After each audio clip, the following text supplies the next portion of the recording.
This is another major breakthrough by geologists concerning major earthquakes. They can predict big earthquakes because of the silent slips. Laura Mowat of Express UK reports what USGS has just revealed concerning strong earthquakes. They follow silent slips on fault lines, which researchers have revealed could be the new warning signs of huge quakes that are about to strike. This is, of course, would be one of the ways of predicting them. Another would be, for example, what happened recently in Loma Prieta 12 days before, even up to 3 hours before, the escalation, the uptick of magnetic field increase. That goes with the earthquakes. But this one has to do with the slips, the silent slips. The scientists discovered that a large earthquake usually comes after a shallow mantle creep and seismic swarms. Well, we've seen thousands, tens of thousands of them here in California, the most seismic area of the world the past 4 months, and it's still ongoing. Now, what does that mean? And now we're seeing them closer to Los Angeles and San Francisco, and they're getting bigger, larger, and closer together. And they're even on the Hayward Fault and on the San Andreas junction with Hayward.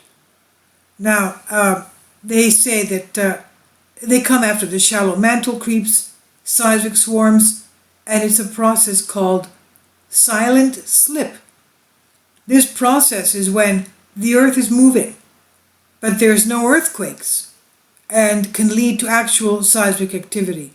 The scientists tracked more than 1,600 earthquakes in the spring of this year before Ridgecrest, of course. They placed 55 seismometers at the bottom of the Pacific Ocean, and the research could, in that way, help scientists find when big earthquakes would strike. So I wonder if they found, if this helped them before Ridgecrest struck. Of course, Ridgecrest is a volcanic field as well. It could be, for example, was it a tectonic earthquake? Was it a volcanic earthquake? And the swarms are going on. Are they volcanic? Are they tectonic? Now, some researchers predict that 40% chance of a magnitude 9 or bigger occurring along the Blanco fracture zone will happen in the next 50 years. The big one is a potential earthquake, as we know, more than 8 magnitude. That's really, of course, huge, which is expected to hit the San Andreas Fault in California. It would produce huge devastation to humans, civilization, to buildings, to infrastructure, to everything. Now, the co-author of the research is Vaclav Kuna. He says, slow slip directly triggers seismic slips, and we can see that. The findings are very interesting, he said, and may have some broader implications for understanding how these kinds of faults and maybe other kinds of faults work. The research took place between September 2012 to October 2013 near a 130 kilometer stretch of the Blanco called the Blanco Ridge. It's off the coast of Oregon, on the west coast of the United States, of course, and along the earthquake hotspot known as the Ring of Fire.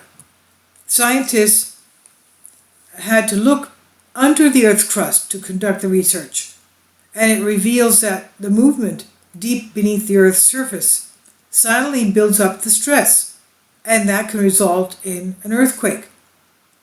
Mr. Kuna said it's very seismically active fault that generates significant earthquakes at higher rates than the majority of faults on land, making it ideal for studying the process of earthquake generation.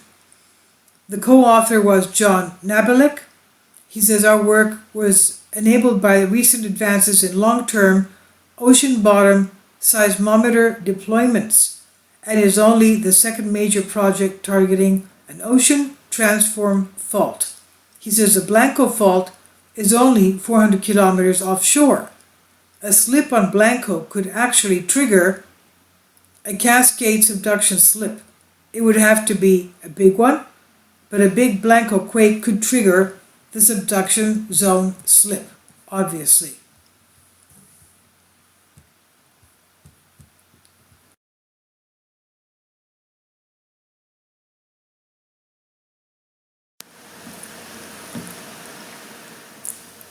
If you'd like to join me on my Patreon account, you will hear content not covered by mainstream media.